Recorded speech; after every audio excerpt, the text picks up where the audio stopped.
అందరికీ నమస్కారం. I dream media సగర్వంగా సమర్పిస్తోంది సిల్వర్ స్క్రీన్ లెజెండ్స్. వారు రాసే మాటలకి తిరుగులేదు, వారు రాసే కథలకి ఎదురులేదు. వారి మాటల్లో అర్థం ఉంటుంది, కథల్లో పరమార్థం ఉంటుంది. వారి రచనల్లో నవ్వులుంటాయి, హాస్యపు గుళికలుంటాయి, కొత్త కొత్త ప్రయోగాలు ఉంటాయి. మనం రోజు దైనందిన జీవితంలో వాడే ఊతపదాలు చాలా వారే సృష్టించారు. క్లుప్తంగా చెప్పాలంటే వారి కథల్లో రచనల్లో జీవితమే ఉంటుంది. అందుకే వారు 100కి పైగా సూపర్ హిట్ సినిమాలకి జీవం పోస్తూ చాలామంది దర్శకులకి లైఫ్ ఇచ్చిన గొప్ప రచయిత, అందరికీ సుపరిచితులు శ్రీ దివాకర్ బాబు గారు. వారి ప్రయాణం ఎలా మొదలైంది, మరి కలంతో రాయడం, మనసుతో రాయడం, ఈ రెండింటికి తేడా ఏమిటి తెలుసుకుందాం వారితో మాట్లాడుతూ. నమస్కారం సార్. నమస్కారం. చాలా అదృష్టం మీతో ఇలా ఇవాళ మాట్లాడడం. ఎందుకు, ఏమిటి, ఎలా అని తెలుసుకునే ప్రయత్నం సార్ ఇవాళ. అదే ఎందుకు, ఏమిటి, ఎలా అంతే. మీ జీవితం మొదలైంది ఐ థింక్ మీ రచనా జీవితం 70వ దశకంలో. 74.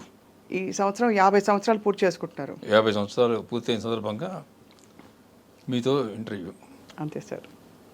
సరే, 5 ఏళ్ళప్పుడు మొదలు పెట్టారా అని అడగాలనిపిస్తోంది మీరు రాయడం. ఎందుకంటే మీకు ఎన్నేళ్ళు ఉంటే మీరు 50 సంవత్సరాల రచనా జీవితమే ఉంది. మా ఇంట్లోనే ఏమంటారు చూడండి, సినిమా డైలాగ్ లాగా బ్లడ్లోనే ఉంది. బ్లడ్లోనే ఉంది అంటే మా నాయనమ్మ గారు పొద్దున్న లేచి కృష్ణారామ అనుకోవడం లేదు ఆవిడికి. పొద్దున్న న్యూస్ పేపర్ చూడటం, ఏ అకేషన్ అయినా కూడా పాటలు రాయటం. ఆ అకేషన్కి కాఫీ మీద, టీ మీద, వీటి మీద కూడా పాటలు రాసేవాళ్ళు ఆవిడ. అట్లా ఆవిడ రచయిత్రి. మా నాన్నగారు ఆయన MA LLB BCom BEd. So ఆయన రైటరు, ఆయన యాక్టరు. అంతకుముందు చాలామంది ఉన్నారు వంశంలో. అస్సలు ఏంటంటే అసలు ఈ అష్టావధానం అనే అవధానం ప్రక్రియ, అవును, అది కనిపెట్టింది మా తాతగారే. అది కనిపెట్టింది మా తాతగారు. కనిపెట్టింది మాడభూషి వెంకటాచారి గారు. అంటే మా తాతగారు అంటే ఇమ్మీడియట్ తాతగారు కాదు, ముత్తాతగారు. అంటే ఆయన ఉన్న బిల్డింగ్ కూడా గుంటూరులో నేను చూశాను.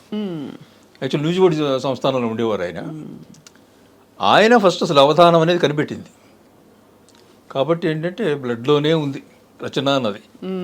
దానితో చిన్నప్పటి నుంచి మా నాన్నగారు నాటకాలు వేయటం, ఆ నాటకాలకి వెళ్ళటం వల్ల పౌరాణిక సంబంధమైన సబ్జెక్టులు అవగాహనకు వచ్చాయి.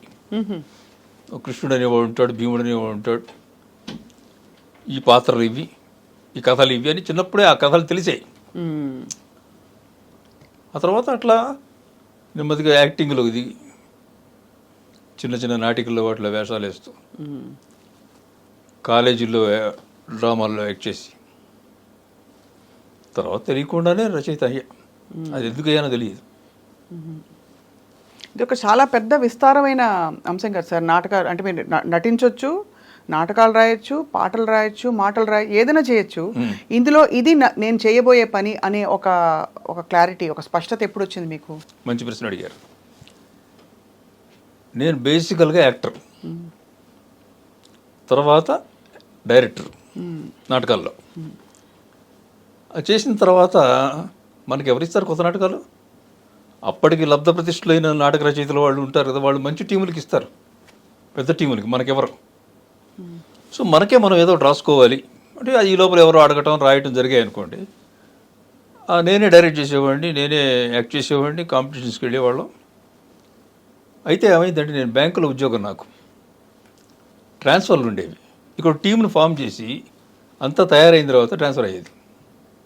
నేను వెళ్ళిపోయేవాడిని. వెళ్ళిపోతే మళ్ళీ ఈ టీంలో నా క్యారెక్టర్ కోసం వాడిని ఎత్తుక్కోవాలి, మళ్ళీ మొదలు పెట్టాలి. సో ఇట్లా కాదురా, సో యాక్టింగ్కి స్వస్తి అని చెప్పేశారా? అయ్యో, డైరెక్షన్ స్వస్తి వద్దు. ఇంకోటి మూడోది ఏంటి, రచన. దీని మీద కాన్సన్ట్రేట్ చేద్దాం. సో మన ఉద్యోగం అనుకుంటుంది, మన ఫ్రీ టైంలో రాసుకోవచ్చు, సెలవులు పెట్టక్కర్లేదు అనే ప్రాసెస్లో రచనలో ఫిక్స్ అయ్యాను. అగ్రిమెంట్ మీ జీవితంతో, నాకు సంపాదన ఆగకూడదు, ఎందుకంటే ఇంకా దప్పలు మరి లేదు. అవును, కరెక్ట్. బ్యాంక్ ఉద్యోగం తప్ప వెనకాల వీపు, ఈ రెండు తప్ప ఇంకేం లేవు. సో ఏం చేయాలి? కానీ ఇది ఆగట్లేదు, రచన ప్రవాహం అనేది లోపల నుంచి వచ్చేది ఆగట్లా. సో బ్యాంక్ ఉద్యోగం అయితే సాయంత్రం ఇంటికి వస్తాం, ఇంటికి వచ్చాక రాసుకోవచ్చు. రాయటం కోసం సెలవు పెట్టక్కర్లే. అవును అవును. అందువల్ల అట్లా ఆ రచనలో ఫిక్స్ అయిపోయి నాటికలు రాయటం, నాటకాల్లో పేరు రావడం, నాటకాల్లో పేరు వచ్చిన తర్వాత సినిమా వాళ్ళు పిలవటం, అలా జరిగింది. ఒక మాట అంటారు సార్, పింగళి గారి తర్వాత అంటే వారి శైలిలో అంత అన్ని జానర్స్ రాసిన వ్యక్తుల్లో చాలా కొద్దిమంది రచయితలు ఉన్నారని. నేను చాలా రాశాను. మీరు వారిలో ఒకరు, బహుశా మీరు మాత్రమే ఉన్నారనిపిస్తుంది. ఏమో అది కూడా కరెక్ట్ ఏమో అయి ఉండొచ్చు కూడా. చాలా ఉత్పదాలు రాశాను నేను. అబ్బదబ్బ జబ్బ, అవును, ఎందుకు ఏమిటి ఎలా, ఏమిటో, శుభలగ్నం, అవును, రంగు పడుద్ది, ఘటోత్కచుడు, హిమక్రీములు, అమ్మో, అది చాలా ఎంత పెద్ద హిట్ ఆ సినిమా. యమలీల, అవును, చిరంజీవి గారికి ఏదో రాశాను ఒకటి, లెంగ్త్ తగ్గించని ఒకటి రాశాను ఒకటి, తర్వాత ఇంకోటి డిసైడ్ చేస్తాను ఒకటి బాగా. ఈ విశేషం ఏంటంటే సార్, ఈ ఊతపదాలు మామూలుగా మేము అందరం మాట్లాడుకునే ఊతపదాలు, ఏమిటో అనుకుంటూ వెళ్తాం. ఏమిటో అది. ఇంకోటి ఇది ఎందుకు, ఏమిటి, ఎలా, వీటికంతటికి ఎలా సార్ స్ఫూర్తి మీకు? అంటే ఈ సన్నివేశాలు చెప్తారా దర్శకులు మీకు? మామూలుగా సన్నివేశాలు 90% రైటర్సే క్రియేట్ చేస్తారు. దేర్ ఆర్ డైరెక్టర్స్ ఉంటారు, ఇన్వాల్వ్ అయ్యే వాళ్ళు కొంతమంది ఉంటారు, ఇన్వాల్వ్ కాని వాళ్ళు కొంతమంది ఉంటారు. అవును, బట్ రైటర్ ప్రమేయం ఎక్కువ ఉంటుంది. రైట్, అవును, ఎక్కువ ఉంటుంది. మీరు అంటే ఫలానా శైలి నాది, ఇప్పుడు భాషలో రకరకాల భాషలు ఉంటాయి కదా సార్, అంటే మాండలికాల ప్రభావం ఉంటాయి. ఈ పదాలు ఇలా వాడాలి అని మీ శైలి ఏర్పడడానికి ప్రభావాలు ఎక్కడి నుంచి వచ్చాయి? నాటకరంగం నుంచి వచ్చాయి? అట్లా ఏమని లేదండి, ప్రత్యేకంగా ఏం లేదు. ఉండదు, ఆ పాత్రలకి తగ్గట్టుగా రాయటం. దేవదాస్ సినిమా కూడా నేను కామెడీగా రాయగలను. దేవదాస్ సినిమా రాయమన్నారు అనుకోండి, నేను కామెడీగా రాసుకుని వెళ్ళిపోతాను, మొత్తం ఫుల్గా నవ్విస్తాను దేవదాస్ని. అది ఎలా చేస్తారంటే నాకు అలా అలవాటు అయిపోయింది. అందుకని ఇప్పుడు అప్పుడప్పుడు నాకు సీరియస్ రీజన్ రాయడం కష్టమైపోతుంది. సీరియస్గా రాయాలంటే నాకు నవ్వు వస్తుంది, సీరియస్ రాయాలంటే నవ్వు వస్తుంది. ఇదేంటి ఇలా మాట్లాడుకుంటారా అని, అది సరదాగా రాస్తాను నేను. అంటే అయితే మరి దివాకర్ బాబు గారికి జీవితం సారాంశం ఏమిటంటే మీకు కొంచెం హాస్యం ఎక్కువ కనిపిస్తుందా, హ్యూమర్ ఎక్కువ కనిపిస్తుందా లైఫ్లో? కనిపిస్తుంది. అసలు ఒక్కొక్క మనిషిని చూస్తే వాళ్ళ బిహేవియర్స్, వాళ్ళ మూమెంట్స్, వాళ్ళ ఇవి అన్నీ నాకు హాస్యంగానే అనిపిస్తాయి. ఇప్పుడు నేను సీరియస్గానే ఉంటాను ఆఫ్ కోర్స్. అంటే ఒకళ్ళు దీనికి తాపత్రయపడుతుంది అనుకోండి, వాళ్ళ తాపత్రయాన్ని పక్కన తీసి పెట్టి మీరు చూడండి, మీకు చాలా హాస్యంగా అనిపిస్తుంది. కొంపలంటికి పోయినట్టు ఏదో జరుగుతుంటుంది అక్కడ. ఇది పక్కన పెట్టి మీరు చూడండి ఆ క్యారెక్టర్ని, చాలా హాస్యంగా అనిపిస్తుంది. అవును, అవును, అంతే. చాలామంది దర్శకులు మీ వల్ల, మీరు అంటే సినిమాకి కథలు రాయడం వల్ల, మాటలు ఇవ్వడం వల్ల హిట్ అయ్యారు అని అంటూ ఉంటారు. అలాగే మీ ప్రయాణంలో మిమ్మల్ని ఇన్స్పైర్ చేసిన రైటర్స్ ఎవరు సార్? ఆత్రేయ గారు. ఆత్రేయ గారు సినిమాల్లోకి రాకముందు నుంచే నాకు ఆత్రేయ గారు అంటే చాలా ఇష్టం. ఎందుకంటే బ్రెవిటీ, క్లుప్తత, చాలా క్లుప్తంగా చిన్న మాటల్లో పెద్ద విషయం చెప్తాడు ఆయన. ఉదాహరణకి ఏమైనా చెప్పగలుగుతారు సార్, గుర్తు చేయడానికి ప్రేక్షకులు? విశ్వశాంతి అనే ఒక నాటకం ఉంది ఆయనది.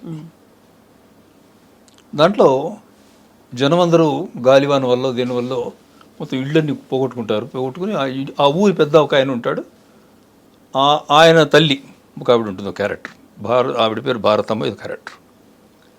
ఆ ఇంటికి వస్తారు అందరూ. వస్తే రే వనంలో తడిచిపోతున్నారా, లోపల రండి అంటుంది. అంటే నెక్స్ట్ డైలాగు వాళ్ళేమంటారు, అమ్మ పెద్దోళ్ళు మీ ఇంటికి మేము అడుగు పెట్టడం ఏంటమ్మా, దేవాలయం లాంటిది, ఇక్కడే ఉంటాం అమ్మ, తలదాచుకుంటే చాలు అని వాళ్ళు ఏదో అంటారు. అంటే దాని తర్వాత ఏ రైటర్ అన్నా ఏం రాస్తాడంటే, ఎక్సెప్ట్ ఆత్రేయ ఇంకే రైటర్ అన్నా ఏం రాస్తాడంటే, అదేమిటి అలా అంటారు, మీలో ప్రవహించేది రక్తమే, నాలో ప్రవహించేది రక్తమే, చంద్రుడు వెన్నులిచ్చేది మనందరి కోసం ఇస్తాడు, నీ కోసం నా కోసం కాదు, సూర్యుడు అంతే, ఇలాంటి పిచ్చి పిచ్చి మాటలని రాస్తారు. ఒక ఆత్రేయ ఏం రాశాడు తెలుసాడండి, అదవల్ల లవర్లండి, ఆ ఒక్క మాటలో మొత్తం చెప్పేశారు. అమ్మ అయిపోయాడు వాళ్ళకి, అంతమంది జనాలకి అమ్మ అయిపోయాడు ఆయన. అదవల్ల రెండు లోపలికి అంది.